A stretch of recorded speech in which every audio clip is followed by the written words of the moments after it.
老妈心甘情愿被舅舅一家吸血，还要帮着他们来吸我。我愤怒之下直接摆烂，想让我掏钱给表弟买房。做梦！我果断辞职，躺家里当咸鱼。大家好，开始今天的分享之前，希望你能给人间烟火点个订阅，我将会分享更多优质的内容。我正忙着写领导交代的文案呢，就听同事说：“倩姐，门外有人找，说是你妈妈。”我一听，赶忙起身走出去。来的人的确是妈妈，但她身后还跟着舅舅家的儿子，我瞬间就警惕起来。妈妈可是镇上有名的伏地魔，大老远的表弟也跟来了，一准没好事。姐，你这公司挺大呀。表弟穿着价值上万的名牌，乐呵呵地跟我招手。我没有搭理他。妈，你怎么来了？也不给我提前打个电话。我走到妈妈跟前，关心地询问：“倩倩，你弟还饿着肚子呢，咱边吃边聊吧。”听他这么一说，我心底的怒火嗖的一下就窜了出来。每次都是这样，不管做什么，在哪里，他第一个想的、会关心的人永远都是表弟。我深呼吸几口，耐着性子将他们带到附近一家中餐厅的包厢里。不等我客气的招呼，表弟就拿着菜单高喊：“服务员，清蒸多宝鱼、红烧大虾、柠檬牛肉、豆角焖排骨、脆炸鸡腿，再来一个冬瓜排骨汤，3份米饭，再来2瓶青岛啤酒。”他巴拉巴拉说了一大堆，那叫一个干脆利落，理所当然，撑死你！我在心里暗暗吐槽，虽然点的量不多，但每道都是硬菜，这价钱可不便宜呀。光那个清蒸多宝鱼就得180元一份，更别说其他的了。他这一张嘴，我小1000就出去了。我累死累活1月的工资也就4000多点，除了房租水电，他还让不让我活了？真想一巴掌拍死他！妈，你找我什么事啊？还非得大老远的跑来上海？我压着怒火，尽量心平气和地询问。我也不想大老远的来呀，累哼哼的，还不是都怪你，不愿意给你表弟出钱买房。妈妈喝杯水，歇了口气。听了这话，我眉头瞬间皱了起来。真是我的好母亲啊！就因为我那日明确拒绝给表弟买房，他竟带着人追到我公司来了。要是我不给这钱，他们是不是还得到我公司闹啊？怒火犹如滔天巨浪，不停地在胸腔里翻滚、叫嚣，吞噬着我的理智。妈，他是没手还是没脚？非得扒在人身上吸血？他一个大男人想要什么？不能自个儿出去挣吗？再说人家爸妈都不操心，你操心个什么劲？我情绪激动，真是再也克制不住了。你怎么说话呢？他是你舅舅的儿子啊！我不管谁管，别忘了你爸走的时候还是你弟给摔的盆。妈妈满眼谴责，好像所有的事情都是我的错。而表弟呢？人家悠闲自得的在坐在那里玩手机，好像我们之间的谈话跟他无关似的。这样的脸皮也真是厚得没边了。幸好是在包厢，否则还指不定被人怎么指指点点呢。别跟我提爸，他那么年轻就离开了这个世界，还不是被你给逼的。要不是你当初非要帮舅舅买房，将家里的积蓄掏空，他能累死在工地上吗？坑完我爸，你还要坑我？我没有你这样的妈！我流着泪控诉，转身就要向外跑，却被妈妈一把拽住了胳膊。你去哪？你走了，谁结账？要走可以，把账先结了。妈妈用力拽着我，恶狠狠地说：“再给我2万，好不容易来一次上海，我一定要好好在这里玩玩。”表弟从手机游戏里回神，抬头漫不经心，理所当然地说：“关键是我那亲妈还十分赞同地说，对，给你弟2万，这还是他头一次来上海呢。你这当姐的怎么着也得让他玩得尽兴。我被气笑了。我的亲妈拉住我，不是关心我，不是为他不公的行为道歉，而是要让我结账，还要让我给那个吸血虫放血。我究竟是不是他亲生女儿啊？有这样的亲妈吗？我仰头望天，将泪水硬生生地逼回去。妈，你愿意当舅舅一家的提款机，但别拉上我，这钱我一分都不会出。况且之前我的工资都给了你，身上也没钱了。我掷地有声，满脸坚决。说完就挣脱母亲，毫不犹豫地离去。于人动气是件很耗费心神的事，尤其是与自己的亲人动怒生气，即便你是有理的那方，可事后心里也总是无端的难受。足足1个小时过去了，我都不能平复心情，进入工作的状态。就在我打算请半天假休息时，突然公司内爆发了一阵嚎嚎大哭声。哎呦，没天理呀！我辛辛苦苦大老远的来看孩子，他骂我就算了，吃个饭还要让我老婆子自己付钱。我怎么养了这么白痴的女儿啊？真是作孽呀！我扒开人群，看到的就是妈妈捶胸顿足、撒泼发疯的样子。瞬间我脸色冷了下来。妈，你究竟要干什么？这里是我公司。由于心情不好，我说话的声音也冷冰冰的，就像寒冬里刺骨的冷风，听起来生硬不近人情。公司怎么了？这会儿嫌丢人了？我舔着脸，好话说尽。让你帮你弟搭把手的时候，你不是拒绝的挺能耐的吗？妈妈没有丝毫收敛，用手指着我的鼻子，破口大骂：那可是你弟呀，他好不容易有个喜欢的人，你帮他怎么了？你要是不帮，我就坐这儿不走了。说着，他就坐在地上，边哭边骂我，难听的脏话一句句从他嘴里冒出来，都不带重复的。其中是有什么误会吧？刘倩为人挺热心的呀，那谁能说得准？没准这才是他的真面目呢。自己亲弟，能帮就帮吧，都是亲人，可不能因为点小事让老人寒心啊。是啊，老人养大咱们不容易，能帮就帮吧，又不是没能力。人都同情弱者，在妈妈刻意的引导下，我成了不孝自私、不顾念亲情的冷血之人。姐，这么多人看着呢，你快把钱给姑姑吧，回头再把工作丢了，这可不划算啊。表弟勾起嘴角，眼里充满了戏谑、鄙视。身旁的同事也纷纷劝我，毕竟是亲戚，能帮就帮，实在是不能帮也好好沟通，别闹得大家都难堪。妈妈的怒骂声混合着人群的议论声钻进我耳朵里，不断地逼迫着我。再看看表弟那一脸有恃无恐的样子，我突然有种破罐子破摔的冲动。拿工作威胁我是吧？我这就去辞职，就是1分钱不挣，也好过被你们吸血。我怒气冲冲，戾气横生，大步迈向老板的办公室。众人见此，都呆愣在原地，傻眼了。妈妈一脸错愕，张大嘴巴，茫然地看着我，好似没想到我这回气性这么大。回过神来，他就快步追上来，拽着我的胳膊：你疯了？好好的工作辞掉干甚？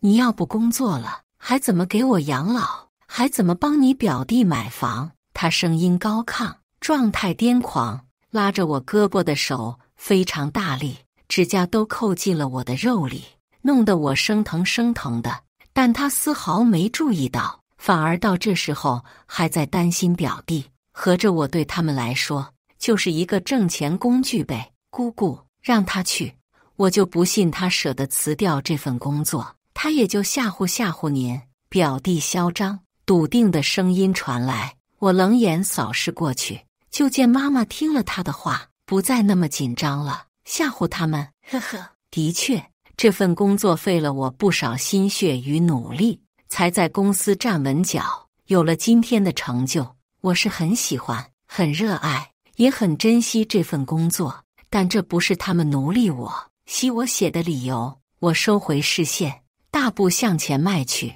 看我真走进办公室，妈妈急了，就要上前来拉我。姑，他就吓唬您呢。放心吧，这么好的工作，傻子才会离职。表弟一脸笃定，将人拉住。老板得知我要辞职，非常惊讶，并且挽留。但在听了我述说的理由后，他又非常无奈，只能表示我什么时候能回来，他都欢迎。从办公室出来，妈妈就步步紧跟，嘴里不停地念叨，让我赶紧掏钱，说什么表弟是要继承我爸香火的唯一男娃，他有什么要求，我都该尽力满足，否则就是大不孝。我充耳不闻，默默地来到工作岗位上，整理着自己的物品。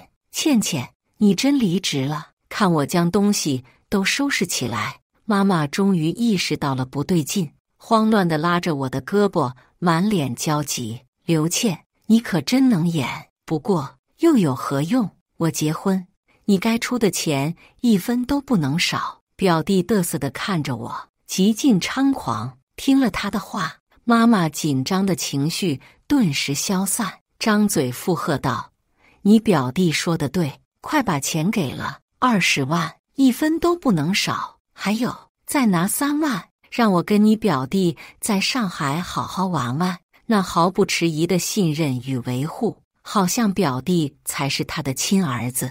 刚刚还是2万，转眼的功夫就变成了3万。他还真当我的钱是大风刮来的呀！我冷眼看着他，真不明白他是怎么想的。自己的亲闺女不疼，非要疼一个亲戚的儿子，难道男孩就这么重要吗？快给钱啊！还愣着干什么？之前吃饭的时候你就没结账，难不成我老婆子大老远的来看你，还要自己掏钱买吃买喝吗？那养你还有什么用？早知道如此，还不如一出生就摔死你。见我不出声，妈妈愤怒地催促，说出来的话是狠毒又扎心。钱，就知道钱，我又不是开银行的，哪有那么多钱？听清楚了，我离职了，没钱，1毛钱都没有。我冲着母亲大吼，心里失望至极。谁相信啊？这么好的工作，谁知道是不是你跟你们老板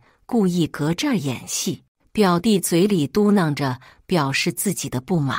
那就睁大你的狗眼，好好看看我究竟是不是真的离职。我嘴角勾起一抹嘲讽的笑，转身离去。回到租的房子，我果断将房子退掉，然后买了车票，连夜赶回老家。至于妈妈与表弟，我没有理会。不过等他们发现我真辞职且没有通知们他们一声就离开上海，一定会非常气恼吧。想着他们暴跳如雷，一边骂我，一边又无可奈何的样子，我不由得嘴角弯起。隔天下午，我刚午休睡醒，就听门口有动静，果然是妈妈回来了。还以为他们会在上海好好玩一圈才回来呢，没想到比我预想中回来的速度快多了。还真让你表弟说对了，你还真在家呀？你个死丫头，招呼也不打就独自跑回来，手机还关机，不知道人着急呀。他骂骂咧咧，神情里满是埋怨，工作都没了，我不回来还能去哪儿？我呛声回怼，没有像以往一样默默承受，哪能怪谁？还不是你自个儿做的。妈妈的火气瞬间就来了，对着我毫不留情的打击。但她说到一半，突然就改变了态度。算了，辞就辞了，你也工作这么多年，是该好好休息一下了。末了，还讪讪地说：“你饿了吧？我去给你做饭。”我眼里闪过狐疑的光，盯着他去厨房的背影，久久不能回神。要搁平常，他早就骂死我了。而且他刚进门，明明就对我极其恼火，却硬生生的强迫自己对我改变态度。事出反常必有妖，我默默地警惕起来。果然，他对我的好颜色没维持3秒，刚吃了2口饭，他就原形毕露了。倩倩，妈知道你这些年对我心有怨言，可你爸走的时候，毕竟是你表弟给摔的盆，他就是你爸唯一的香火继承啊，咱不能做那忘恩负义的人啊。他絮絮叨叨，满眼悲戚，我却烦躁得很。是，他是给老爸摔盆了，可老爸去世，还不是被他们给逼的？就因为他这一个不算恩情的恩情，难道我就要将自己拆皮包骨，让他们吸一辈子的血吗？再说，他们这么做，还不是为了有光明正大的理由扒在我身上吸血吗？要是没有好处的事，他们哪会做？你舅舅他这么一个儿子，我又是姑姑，我不帮谁帮？倩倩，算妈求你了，就这最后一次，只要你把这20万出了，往后你就家的事，妈再不找你。妈妈说的情真意切，连眼眶都红了。瞧吧，我就说他怎么会这么好心，原来是在这里等着呢。帮呗，你老随意，我没意见。我说的随意，还加了一块醇香的排骨，吃得津津有味。妈就知道你是个懂事的，那20万你先给妈转过来。她笑容满面，说着还往我碗里加了一块排骨。没有，我的工资不是都给你了吗？哪还有钱？我振振有词，一脸无所谓。妈妈脸色大变，声音瞬间拔高，怎么会没钱？你的工资不还留了1半吗？那么多钱你都花了吗？你个败家子，这么大手大脚的，往后还有哪个男人敢要你？他用手指着我，一顿输出，那狰狞的表情，仿佛我做了什么十恶不赦的大事。妈，那是上海，不是这小县城。我1月工资就4500，还要每月给你2500，我还能剩什么？就连住的房子我都是跟人合租的，哪还有什么钱？还有啊，我暂时也不考虑结婚，男人怎么能比得过妈呢？我有你足够了，毕竟男人会背叛你的感情，会卷走你的财产，但妈呢，起码不会让我饿着，是吧？我也不动怒，就那么笑嘻嘻地说着，一副有妈万事好的模样。说完还不忘再加一块排骨，爱咋样咋样吧。辛辛苦苦干1年，到头来挣的钱全被妈妈这个伏地魔搞走了，那我还奋斗个毛啊？不如躺平在家里，起码不用累死累活，还有吃有喝，吃就知道吃。妈妈火气瞬间上来，暴力地将排骨从我手上夺走，嘴里还骂骂咧咧道：没钱还在家里大吃特吃，真当自己是公主了，还不快去把碗洗了？真是看见你就来气。我就说闺女是个赔钱货讨债鬼，你那个短命的老爸还非不信。我掀起眼皮看他一眼，心里说不出的失望。要面对的人是表弟，他巴不得将饭菜端到门口，哪还会计较吃多吃少？洗碗的事看什么看？要不是你命硬，你爸会年纪轻轻就没了性命吗？他倒是死了清净了，留下我孤儿寡母受罪。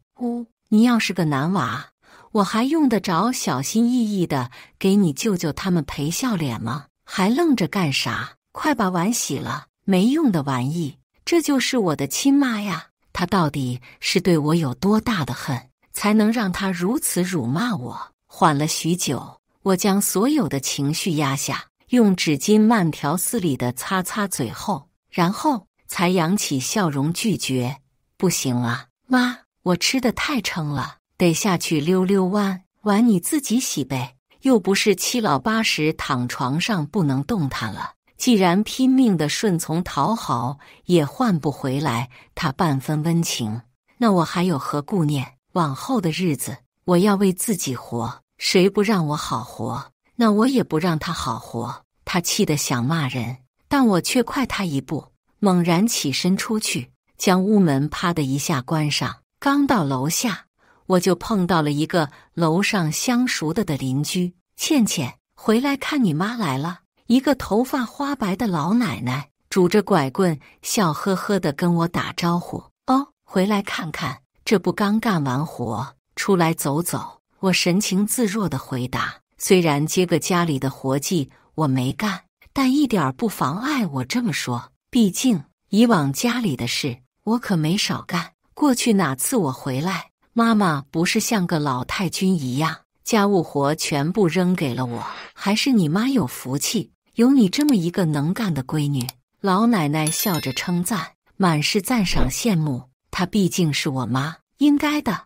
我坦然接受了这份称赞。在我的有心宣传下，不到一会儿的功夫，附近的街坊邻居都得知李美莲为了让闺女能就近照顾自己，硬是逼我辞掉了上海的工作。等我回到家里的时候，饭桌上的残留已经收拾干净，就连地板也被重新拖了一遍。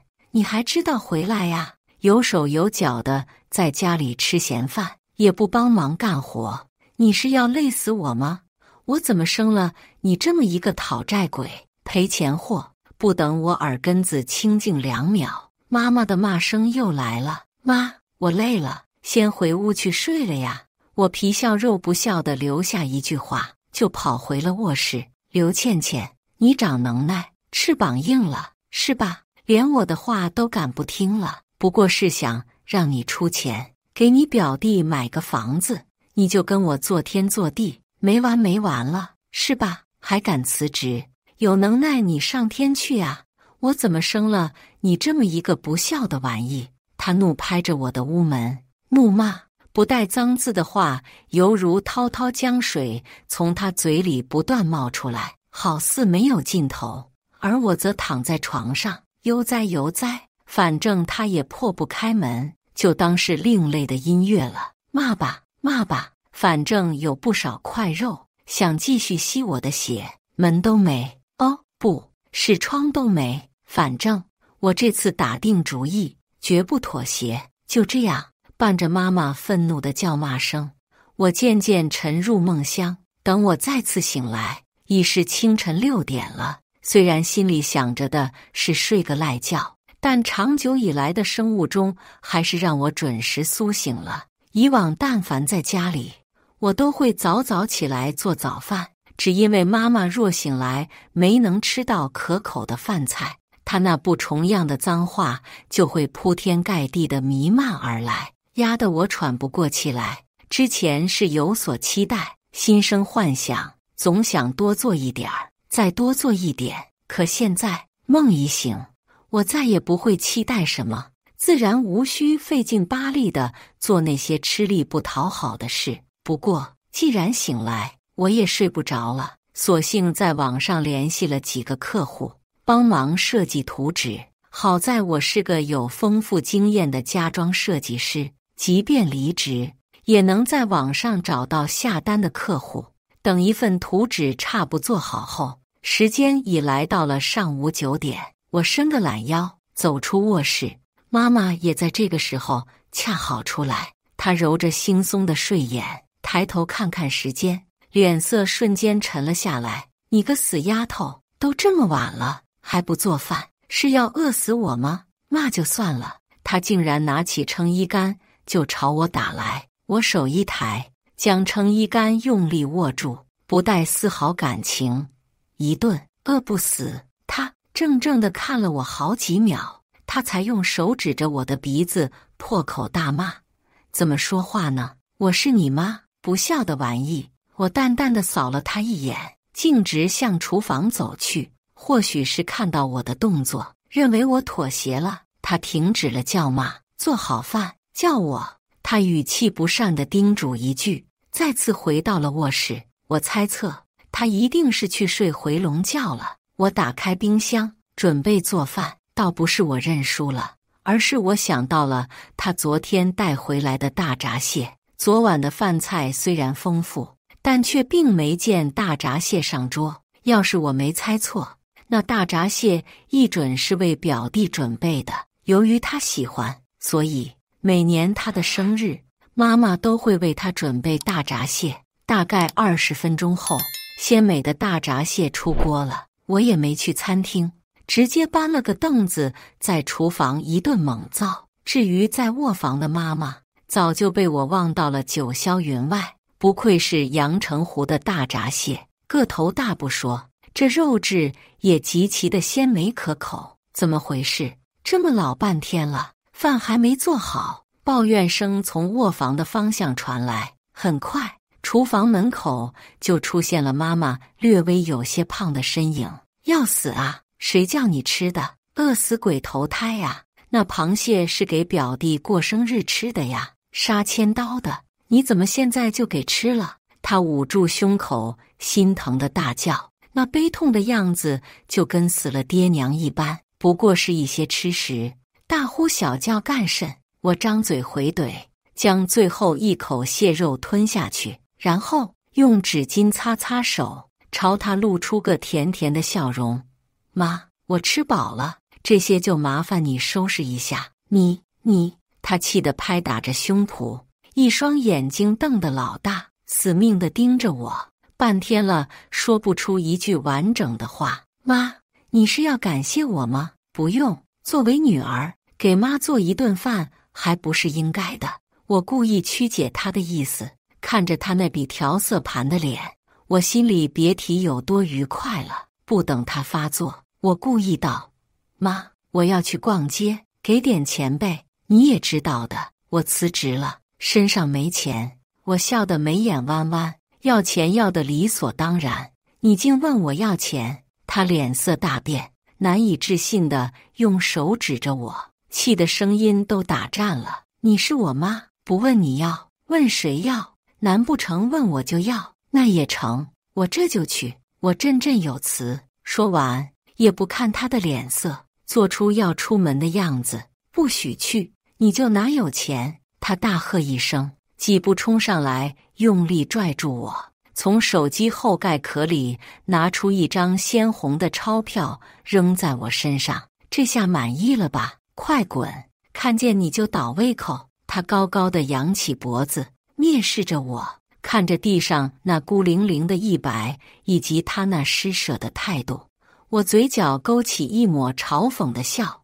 不够，就100能干啥？连个衣服都买不下，爱要了要，不要了滚，真是给你脸了。他气急败坏，弯下腰，大手一伸，就将地上那100捡起来。我顺势过去，趁他弯腰的瞬间，快速将他兜里的手机掏出来。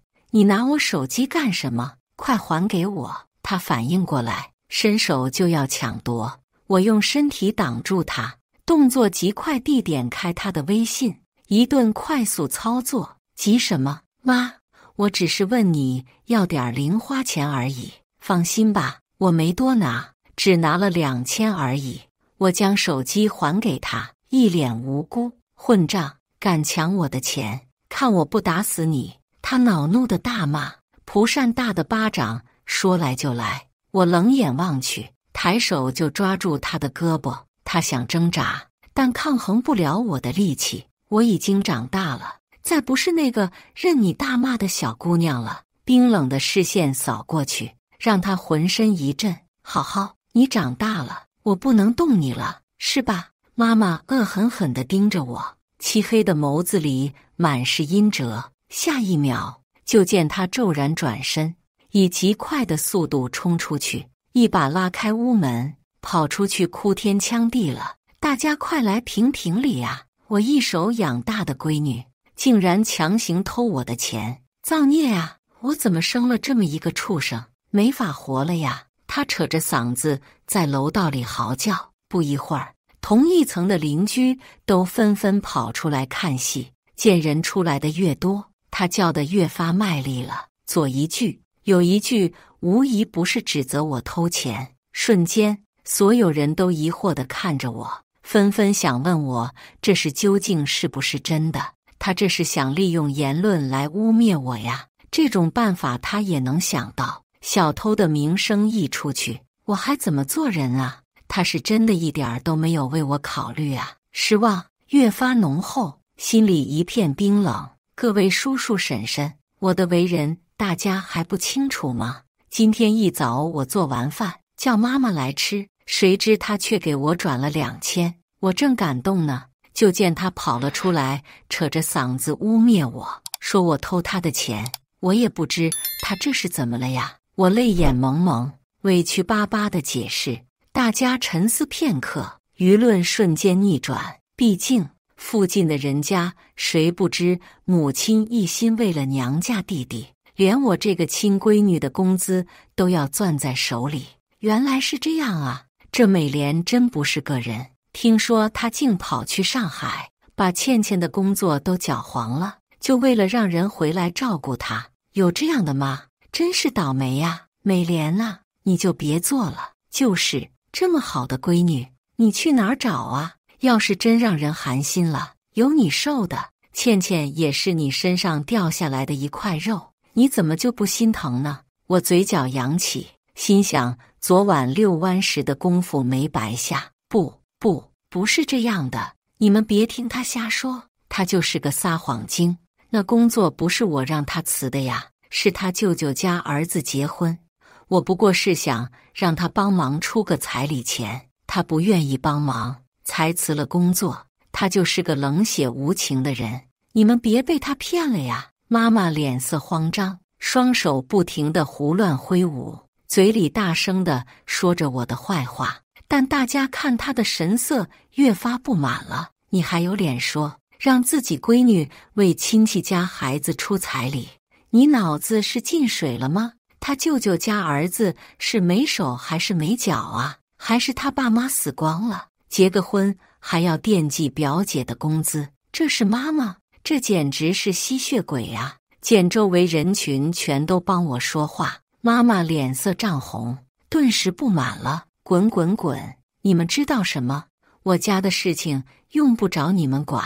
他朝着众人嚷嚷：看什么看？再看挖了你的狗眼！见他张扬跋扈，不好惹的样子，大家都怜悯地看了我一眼，纷纷散去。是你捣的鬼，对吧？看着大家骂我，你高兴了？你满意了？你个贱人，是要气死我吗？那是你弟，不就20万的彩礼吗？你帮一下怎么了？他用手指着我的鼻子，破口大骂，脸上的神情也狰狞无比。妈，有事回家再说吧，大家都看着呢。看着还有没散去人群，我故作委屈小心的劝告：还怎么了？那可是20万呢，不是2万。我工资的一半都上交给了他，哪还有那么多钱？他说的倒是理所当然，甭说没有，就是有，我也不会给他，任由舅舅那一家极品继续吸我的血。他看看四周，发现四周果然还有看戏的人，脸色瞬间阴沉如墨，气势汹汹地回了家，将门咣当一声用力关上。这架势显然是要将我关在门外啊。不过我也不担心，他不让我进门，那我就不进呗，直接用刚到手的2000在附近酒店开3天房，每天吃吃喝喝，别提过得有多潇洒了。3天后，妈妈的电话来了：你个死丫头，有家不回，是不是在外面鬼混呢？你个贱蹄子，明天就是表弟的生日了，赶紧去买5斤大闸蟹，再买1瓶高档红酒，就算给你弟的礼物了。张嘴就是粗俗伤人的话，好似面对我，他就不会好好说话了。也只有在要钱的时候，他对我的态度才会好点儿。没钱，我干脆利落的拒绝，不等他发作，就将电话挂了。次日，我出现在舅舅家的小区楼下，没等一会儿，妈妈就出现了。她打扮一新，手里拎着个礼盒，还知道来呀？别以为你这样我就能原谅你。她瞪着眼，一脸高傲，随你，我只不过是来赠顿饭而已。我不在意地说。她涨红了脸，盯了我几秒后，气愤地朝我伸出手，拿来。虽然她说的没头没脑，但我还是瞬间领悟了她的意思。没有，我理直气壮，那钱都进我口袋了，我是傻了才会再掏出来，那可是2000啊，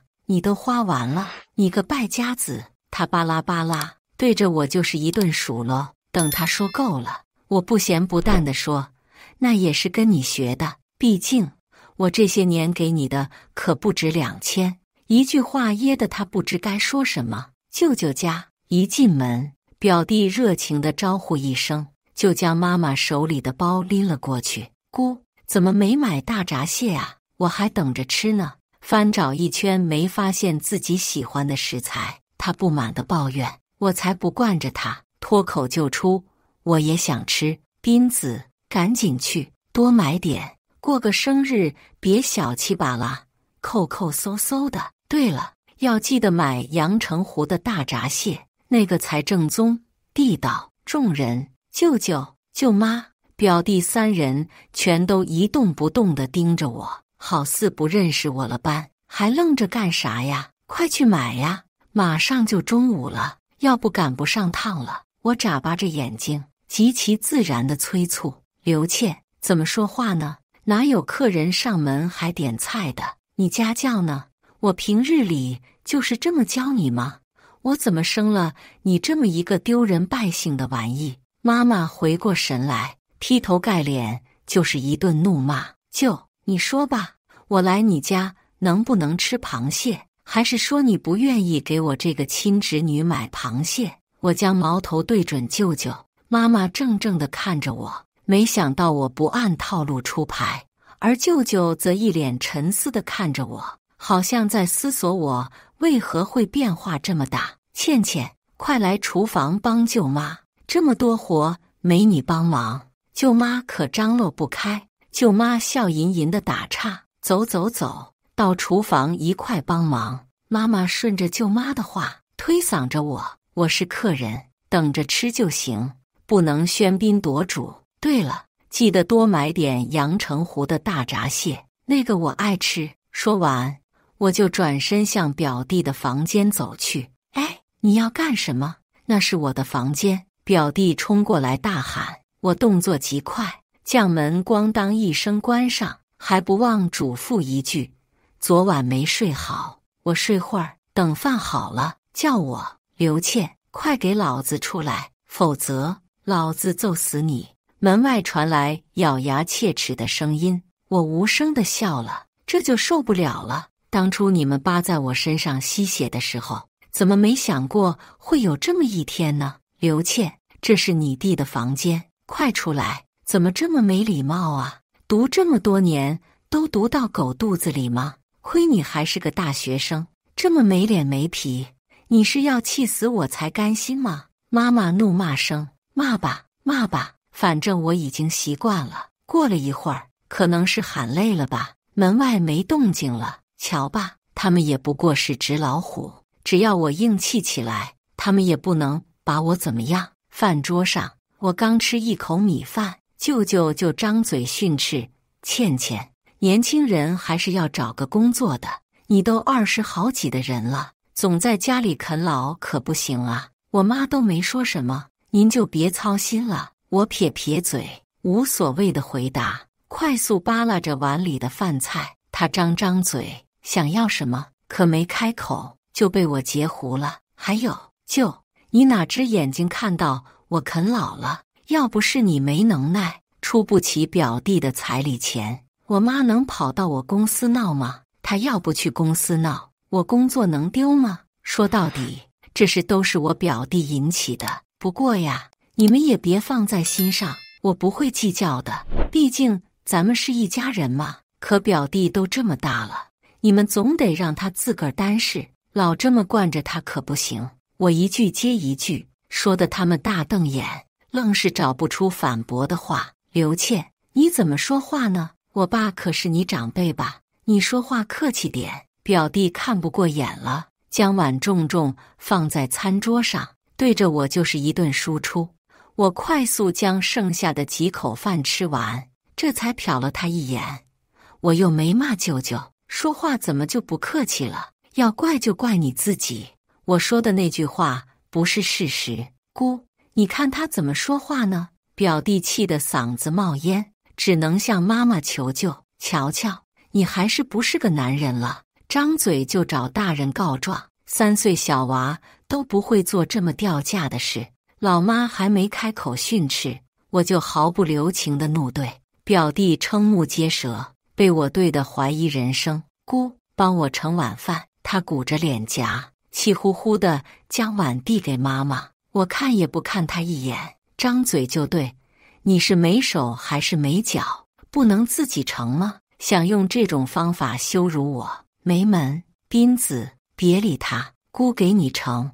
我们斌子这么厉害，姑为你做啥都愿意。妈妈褶皱的脸笑得跟个老菊花似的，故意跟我作对。表弟一脸得意，挑衅地看着我。舅舅、舅妈也冷眼看着这一切，脸上露出得意的笑。舅妈，给我盛碗饭，真当我还是以前那个好欺负的姑娘吗？本姑娘现在可是打定了主意要躺平，谁也别拦着。舅妈愣神，迟疑了半天，才讪讪地开口：姐，反正你也要帮斌子胜一块呗。她倒是聪明，想把锅甩给妈妈，但妈妈可不会给我好脸色。吃就知道吃，赔钱货一个，吃那么多有啥用？她骂骂咧咧，给表弟盛了满满一大碗米饭，却看都没看我一眼。舅妈，盛个饭都推三阻四的，你是对我有意见吗？我不动声色地拿话噎他。没，那哪能呢？看你说的，不就是晚饭吗？舅妈这就帮你盛。她再不甘心，可还是将我眼前的碗盛满了。看着他们不痛快，我就心情倍爽。不过我也知道，他们之所以这么妥协，恐怕还是想从我身上得到好处。果然，不到1分钟，舅舅就又开始算计了。倩倩，你也老大不小了，舅舅帮你看了户人家，小伙子长得不错，家里条件也挺好，你去见一面吧。舅舅慈爱地看着我，那满眼的关切与真诚。要是不知道他的为人，我就真以为他是为我好了。好啊，什么时候？我想也不想就答应下来。听我这么说，他们眼里都闪过兴奋的光。改日不如撞日，就今天下午吧。是你舅妈娘家那边介绍的一个小伙子，到时候让你舅妈陪着你去。舅舅眼中划过一抹金光，有些激动地说：恐怕他们谁也没想到我会答应得如此轻松吧？包在我身上，这可是大好事啊！对了，姐，你不是给买了瓶红酒吗？拿出来大家庆祝庆祝吧。舅妈也兴高采烈地说，妈妈也高兴地附和。对，你不说我还忘了，那瓶酒可是我专门买给斌子的，听店员说是什么拉菲，非常难得。等等，我这就去拿出来。很快，酒香弥漫。呸，什么呀，太难喝了，还拉菲，简直比果汁都难喝。表弟喝了一口就狂吐。哎呀，你这孩子，你姑又不懂酒，多少是个心意，你就将就点吧。舅妈虽然说着开解的话，但话里话外的意思都贬低、看不起，死难喝，你让我怎么将就？表弟气愤地将酒杯重重地摔在桌上。不喝就不喝吧，斌子啊，是姑姑错了，你别生气，姑下次给你买更好的，保准你喜欢啊。来，咱吃菜吃菜。妈妈姿态卑微，小心地哄着。姐，你说你不会买就别买，白浪费钱，还不如把钱给斌子，让他买自个儿喜欢的。舅舅趁机从妈妈手里掏钱，偏偏妈妈看不清状况，还笑嘻嘻地点头应承，说自己早就给斌子包了个大红包。看着这一幕，我感觉格外刺眼。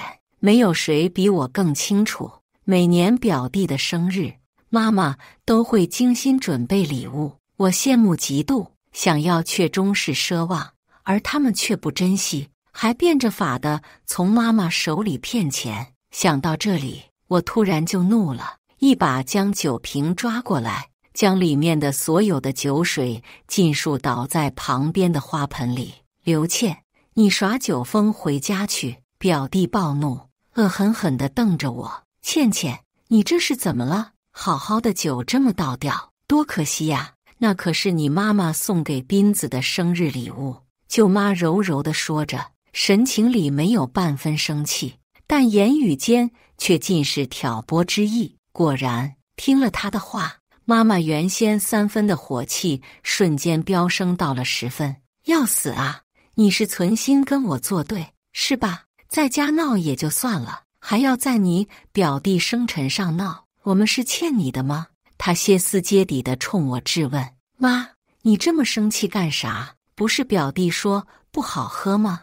我这样也是为他着想啊。我笑吟吟，用最无辜的表情说道。刘倩，你特么别给老子装傻，你就是故意的。表弟双眸里喷射出怒火，气愤地朝我大喊。对呀，我是故意倒掉酒的，可那也是因为你不喜欢啊。我眨巴着眼睛说的理所当然。对了，这房子好像也是用我爸挣来的钱买的，你是不是也不喜欢？这样吧，我帮你砸掉，你就不用烦恼了。说着，我就去厨房翻找出一把羊角锤，用力砸在墙壁上。顿时，白皙的墙壁上出现一个硬币大小的凹痕。有那么一刻，我真想跟他们一同毁灭算了，但仅剩的理智告诉我，为他们几个畜生赔上自己的性命，一点都不值。倩倩，你误会了，斌子不是那个意思，快把斧头放下，别伤了自个儿。舅舅假模假样的劝说。既是误会，那就道歉吧。我放下锤子，嘴角勾起一抹玩味的笑，让老子给你个赔钱货道歉。没门！表弟梗着脖子叫嚣，满脸抗拒。不用，不需要你道歉，姑姑又不在意。妈妈护崽似的将表弟挡在身后。我冷眼扫视着舅舅，如刀割般的眼神落在他身上。斌子，道歉。良久，舅舅还是妥协了。他的眼神除了愤怒、不甘，竟然还有那么几分惧怕。哈哈，果然恶人还得恶人磨。对不起，表弟极其不甘心的道歉。我扬起嘴角，对付他们似乎也没那么难吗？我去休息了，没事别叫我，懒得看他们。我径直回了表弟的卧室，他张牙舞爪，怒不可遏，却也无济于事。躺在宽大柔软的床上，我渐渐进入了梦乡。等醒来后，舅妈就一脸殷勤的过来，说是要带我去相亲。我想也不想就同意了，反正去了只要拒绝就好。我不愿意，他们难道还能强行逼着我结婚？简单的装扮后，我跟着舅妈下了楼。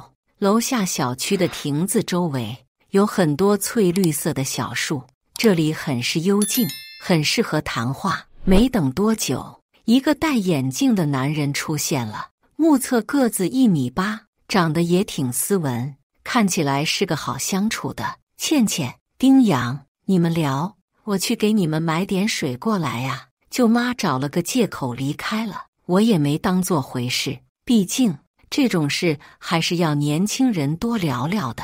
丁阳很会聊天，总能找到说话的内容，因此待着也不尴尬。但不一会儿，他就变味了，有意无意的，他总往我这边靠，说话就说话，别离我这么近。他的冒犯让我很不喜，说话也有了几分不客气。谁知他并没有收敛，反而一把抱住了我，想要抢来。我心里那个气呀，一个过肩摔将他摔倒在地，对着他眼窝就狠狠揍了过去。别打了，别打了，都是那个老女人让我这么做的。我眯着眼睛，挥起拳头，威胁他将事情说清楚。原来这一切都是舅妈指使的。她家里是不缺钱，但本村的人都知道她是个什么德行，因此没人愿意将姑娘嫁给她。这不，舅妈为了钱就想到了我，于是他们一合谋，打算来把生米煮成熟饭，却没想到我竟是学过跆拳道的，把对我做的事都在那老女人身上做一遍。听到了没？我恶狠狠地威胁，竟然用如此龌龊的办法算计我。我要是还能忍，那就成忍者神龟了。听到了，听到了。他吓得连连点头答应。沟通好后，我就拨通舅妈的电话，吞吞吐吐地说有事找她。怎么了呀？倩倩，没聊几分钟啊，怎么就回来了？他是不是他欺负你了？你放心，舅妈这就找他算账去。他装的倒是挺像。舅妈，你误会了，是我突然来例假了，要去洗手间一趟。停顿了几秒，我才故作壮着胆子，红着脸要求：那个，舅妈，刚刚情况紧急，我就那么不声不响地跑了。他那边还得麻烦你去帮我解释一下。我一脸难为情，舅妈却看得乐开了怀。我还当啥事呢？包在舅妈身上，她乐呵呵地离开，没有半分怀疑。之后，我又故意在人群里宣传凉亭那边搞活动，扫码就免费发鸡蛋。消息一出，顿时吸引了楼下小区人的注意。免费的鸡蛋啊，上了年纪的人都节俭惯了，一听免费的鸡蛋，哪还能坐得住？顿时，大家纷纷朝着凉亭而去。我环顾四周，竟然发现同去的人里还有舅舅、表弟与妈妈。看来这件事他们也有参与啊！我眯着眼睛，眸子里划过一抹狠戾，就是不知道他们看到出丑的人是舅妈后会作何表情。真是想想都期待呀！我躲在人群里悄然跟上，快看，哪里有对狗男女？也不知是谁大喊了一声，众人纷纷望去，只见一对男女衣衫进去，搂抱在一起。由于被发现，女子赶紧扯起衣衫，将头盖住，缩在那里瑟瑟发抖。顿时，现场所有人都震惊了眼，对着裸露的男女指指点点。丁阳，你个畜生！我侄女跟你相亲，你竟对她做出这种事！舅舅大喊一声，就要将脏水泼在我身上。妈妈也冲上去，对着蒙面的舅妈一巴掌拍了上去。你是要气死我吗？姑娘家家的，跟个男人大白天就搂在一块，你让我脸往哪儿搁？你怎么这么不自爱呀？她哭哭啼啼，伤心欲绝。人群议论声越来越嘈杂，他们脸上的神情也越发得意。为了不让他们继续误会，我只好从人群里走出来。妈，舅舅，你们别骂了，那个人不是我。我一脸无辜，用最清澈的眼神看着他们。舅舅与妈妈瞬间瞪大眼睛，那震惊的表情就跟见鬼了似的。众人也惊呆不已。刘倩，你为何不在这里？表弟怒问。我笑了，我为什么要这儿？难不成你看到跟那个男人鬼混的女人不是我，让你很失望？我意有所指地问。倩倩，你别生气，斌子没有别的意思，不过是你与他相亲，斌子担忧而已。舅舅故意岔曲解他意思。顿时，所有人的目光都落在了我身上，好像一场无声的审问。我是跟他相亲不假，但中途我来例假了，就不好意跑开了。我坦然解释。哦，对了，怕他多想，我特意让舅妈来帮着解释一下。哎呀，那个人不会就是……我话没说完，但在场的人都不是傻子，瞬间明悟。你放屁，再往我妈身上泼脏水，看老子不揍死你！表弟如一头暴怒的狮子，冲我叫嚣，真是啰嗦，究竟是不是？看一眼不就知道了。人群里有好事者起哄，众人响应，有几个胆子大的当即就冲了上去，要将女子蒙面的衣衫扯下。女子紧张的颤抖，慌忙逃窜，但男子速度极快，身手也很灵活，衣衫揭开，众人大惊。妈，怎么是你？这不是真的。不是。表弟摇着头，喃喃自语，无法接受这个事实。舅舅更是冲上去，将舅妈一巴掌扇倒在地。怎么会是你？丢人败兴的玩意！他恼怒十足，一脚踢向舅妈。舅妈掩面哭泣，看起来好不可怜。突然，他像疯子一样冲到我面前。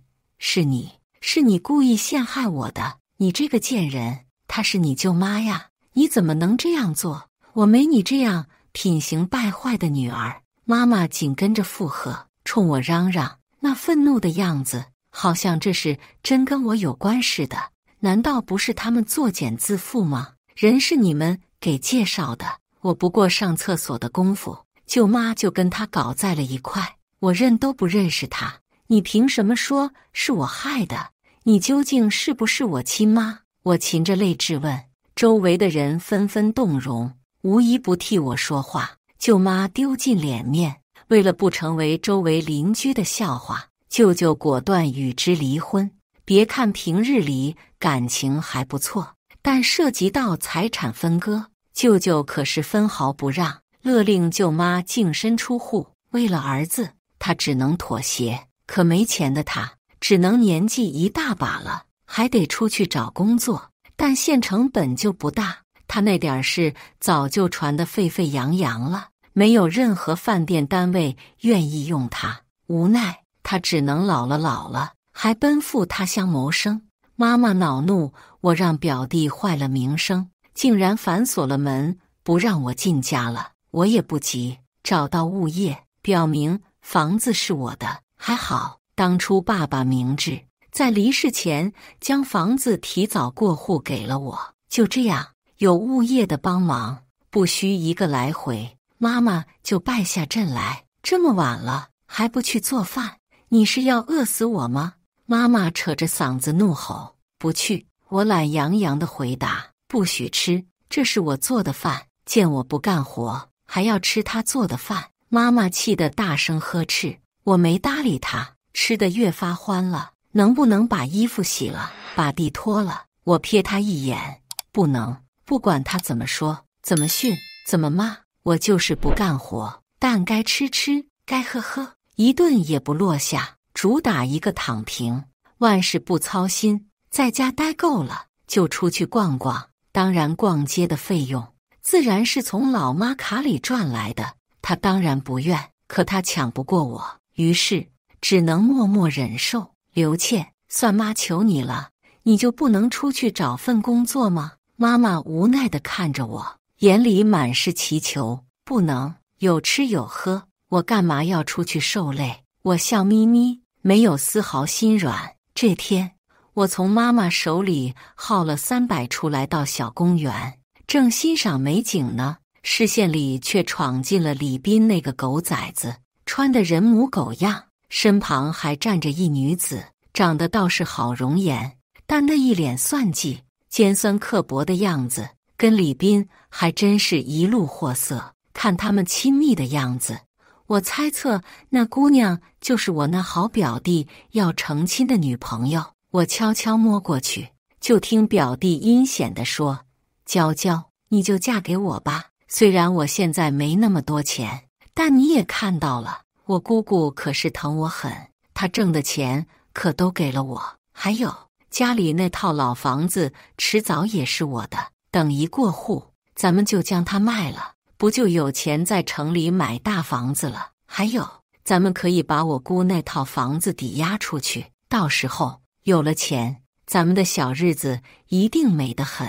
她欠揍的脸上满是向往。我也想嫁你啊。可我妈非要20万的彩礼，我能有什么办法？姑娘柔柔弱弱扑到他怀里，但在别人看不到的地方，眼里却满是金光。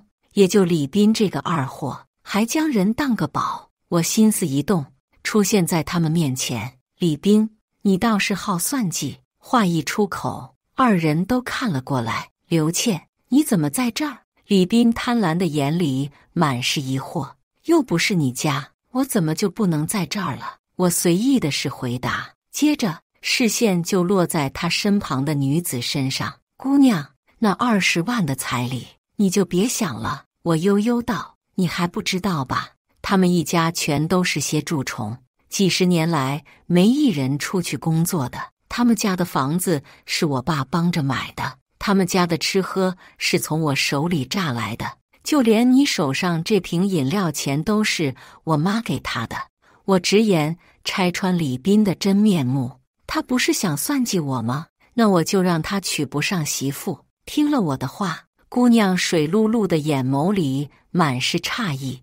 斌子，他说是真的。娇娇，你别听他的，他就一疯子。李斌慌乱的否定。我悠然一笑，镇定十足。姑娘，你说说，这样毫无生活自理的人，你嫁过去能得到什么？以往照顾他们，那是我念着一份亲情，但我现在想明白了，凭什么我挣的血汗钱要给他们这些蛀虫花？所以我干脆躺平，也不出去工作了。你可要想好了呀，你要嫁过来，不仅得操持家务，还得上班养活他们一大家。当然，我妈对她这么好，我们一家的吃喝你自然也得扛起来。没说一句，姑娘的脸就黑一分。凭什么？我又不是你家奴隶。她怒气冲冲地反驳。问得好，凭什么？那谁叫你是我表弟他媳妇呢？我现在不工作了，他们指望不上我，自然要指望你喽。我笑得眉眼弯弯，看着他拧巴成川字的眉头，心情大爽。想都别想，我嫁人是要享福的，可不是受苦的。女孩愤愤地说了一句，就要转身离去。表弟一把拉住她的胳膊：娇娇，你别听他瞎说，我一个大老爷们怎么会让你养家？哈哈，还大老爷们，你还真有脸说。那请问你在哪儿高就？月薪几何？你爸又从事什么工作？我笑吟吟地问。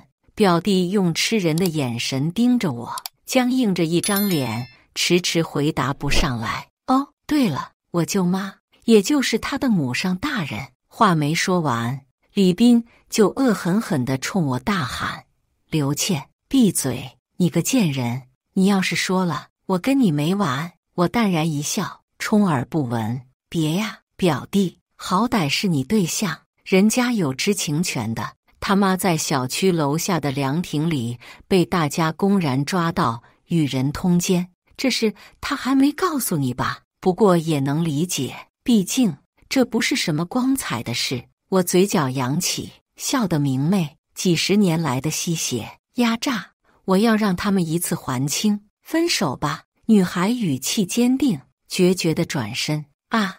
我要杀了你！心上人离去，李斌爆发，挥动着拳头朝我袭来。我猛地扑上去，3、5下就把他揍得跪地求饶。啊，好痛！别打了，我要被打死了！看他这怂样，我又打了他2拳，才放过他。由于我超强的武力，舅舅与表弟2人都没在我手里讨了好，就是妈妈对我也客气了许多。他们倒是想用舆论教训我，给我压力，但附近小区的居民先入为主，不管他们说什么，也没人相信，反而会把他们臭骂一顿。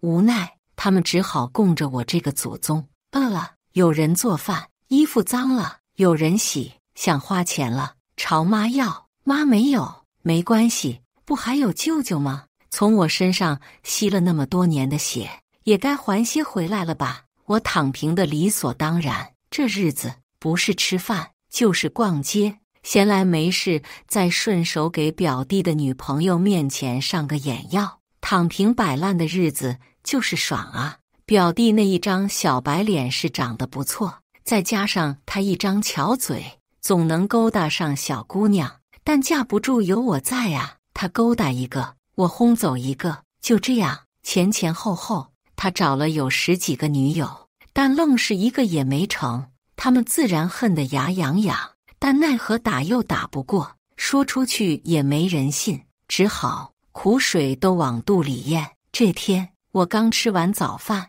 斜靠在家里的沙发上，欣赏外面的美好阳光呢，就见舅舅与表弟带着好多礼盒来了家里，看了他们一眼，我就不再理会。谁知2人来到我跟前，扑通一声就下跪了。倩倩，是就错了，求你了，你出去工作吧，就保证往后再不问你要1分钱。他布满皱纹的脸上满是祈求。是啊，姐，你就出去上班吧，家里真遭不住你这么折腾啊！只要你能出去工作，让我干啥都行啊！表弟也哭丧着脸祈求。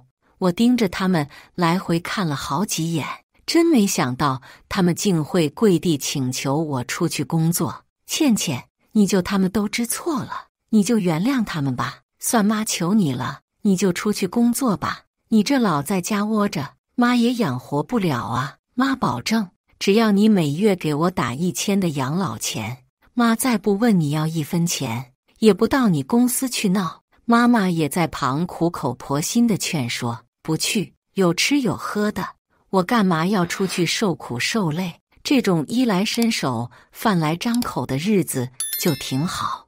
我故意跟他们唱反调，说实话，我早就想出去工作了，但他们的诚意还不够，而且他们压榨了我10几年，一求就答应，岂不是让他们心存侥幸，故态萌发？倩倩，我们是真的知道错了。小兵找了份洗车的活计，我也找了个看大门的活，往后是真的不会再找你跟你妈要钱了。你就说吧，到底怎样才能放过我们？还是舅舅聪明啊，这话一下就说到了点子上。姐，你都弄走我15个女朋友了，眼看着我就30了，求你了，出去工作吧，别折磨我了。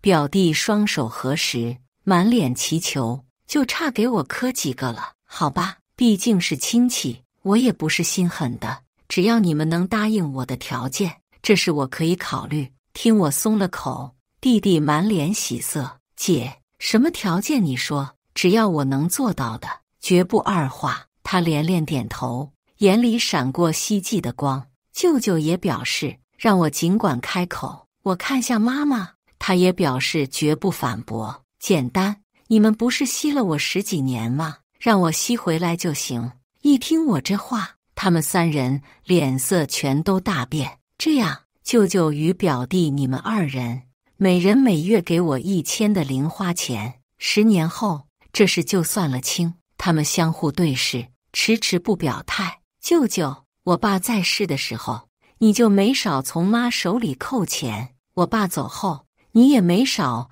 从我手里扣钱，就让你们还10年，多吗？你们要不愿意，那我躺平一辈子算了，反正这种不用劳累、有吃有喝的日子也挺好。说着，我就瘫靠在是沙发里，继续欣赏窗外明媚灿烂的阳光。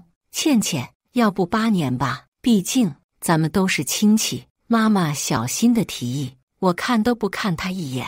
话既然提出，那就1分都不能给妥协，否则就他们那贪婪的性子，还不得打蛇上棍啊！10年就10年，但你可不要再插手你弟的婚事了。最终，舅舅还是咬牙答应了。这个自然，他要是有能力傍个富婆，提前把这10年的债还上也行。我笑眯眯的承诺，既然没问题，那就签合同吧。这话一出，他们的脸色又唰的一下变了。还要签合同？都是亲戚，不用了吧？舅舅讪讪地说。我没理会他，径直起身回屋，将早就拟定好的合同拿出来，签不签随意，反正这种躺平的日子我也没过够呢。我悠然自得，语气轻飘飘，违约就要赔付500万，这也太多了吧？表弟惊呼。我充耳不闻，目光依旧看着窗外。签吧。舅舅无奈地发话。字一签，2人的顿时萎靡不振，好像所有的精神气都被抽走了。倩倩，这字也签了，你啥时候去上班啊？妈妈小心翼翼地询问。舅舅与表弟满眼希冀地看着我。急什么？舅舅表弟不是每月都会给钱吗？一时半会儿又不缺钱。再说，工作不得慢慢找啊。听我这么一说，舅舅顿时急了。倩倩，你可是答应了要去工作的。我是答应了，可合同里也没明确标注我何时去找工作呀。放心吧，只要你们按合同走，表弟找女友的事我肯定不会插手了。我挑眉，说的恣意潇洒。就这样，我的1日3餐、衣服什么的依旧是妈妈帮忙准备清洗，但唯一不同的是，我不再动不动问他老人家要零花钱了。舅舅与表弟还真各自找了一份工作，而且他们也按照合同约定，每月的1号准时将1000打到我卡上。在家里观察了他们将近1年，发现他们不会再动小心思后，我去了城里，创建了属于自己的广告公司。3年后，表弟又谈了一个女朋友，结婚之际，他倒是没让我出任何钱，但他与舅舅却不想再支付那每月的1000块了。果然是狗改不了吃屎，时刻都想着算计我。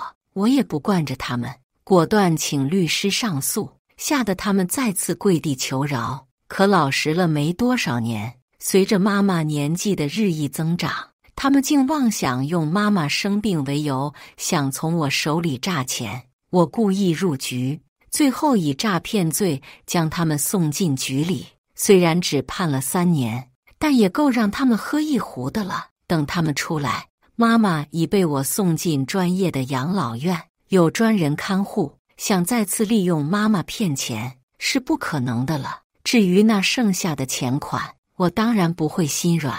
就这样，他们出狱后就不得不疲于工作，挣钱履行当初那份合同。而我，公司创办得很成功，人生的每一天都焕发着新的色彩。以上就是今天分享的故事，大家有什么想说的、想吐槽的，欢迎在下方评论交流，也更希望能给人间烟火点个订阅，我将会分享更多优质的故事内容。